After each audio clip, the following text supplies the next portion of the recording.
အိမ်ပြန်လာတဲ့ကောင်လေးပြန်လာတယ်ဒါပေမဲ့ငါတို့သူ့ကိုမမြင်ရဘူးသူ့အတွက်ဖွင့်ထားတဲ့ခြံတကားပဲသူဝင်လို့ရမှာပေါ့ဟိုရင်လိုဆိုင်ကယ်ဆက်တန်တိုးတော့ပိတ်တန်တောက်ထောက်တန်ကောင်လေးပြန်လာပါပြီငါတို့ကတော့မမြင်ရဘူးသူဝေးထားတဲ့ခွေးမလေးကတော့ပရင်းမောက်ကိုကြည့်ပြီးဟောင်းနေတယ်အမေတလှုပ်လုံးနဲ့ရောက်ရက်ခက်ဝရန်တာမဲခောက်တုတ်ခောက်ပြန်ပြေးလို့ကောင်လေးပြန်လာပြီတဲ့တီအော်လို့ဖတ်တဲ့ကျမ်းမြင်ပေါ်မှာခြာလပတ်ရန်ရက်ချို့ကြောင်စားမထားတဲ့ထမင်းပကံမှာတက်နေ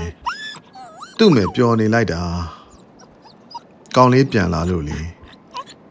ဒါပေမဲ့ငါတို့ကတော့ကောင်လေးကိုမမြင်ရပါဘူးအရှင်လိုပဲဂရင်ချေရင်ကအဝတ်ဟောင်းတွေဆွဲချတယ်လဲလိုက်တဲ့အဝတ်တွေပြစ်တင်တယ်အမေအိယာနာရောင်းလဲလာလှုပ်ရင်အမေရေခွက်ကိုတိုက်ချမိတယ်ကောင်လေးပြန်လာတာပဲပြီးဖို့ကြောင့်တကားကိုတွန်းတော့တိတ်ုံလေးတိတ်ထားတဲ့တကားချက်ကတောက်ခနဲကျ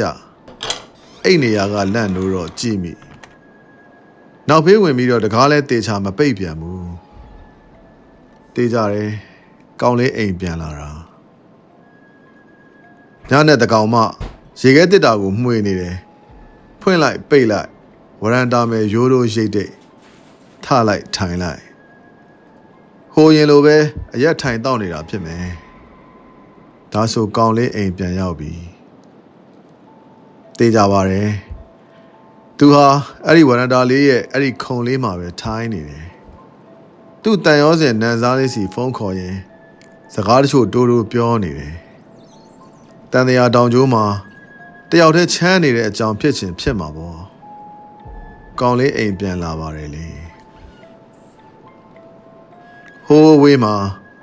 တန်တရာဟာအမောင်ထုကိုပဲစိုက်ပျိုးရဲ့အလင်းကိုလိုချင်လို့ခရီးထွက်သွားတဲ့ကျယ်တွေလဲ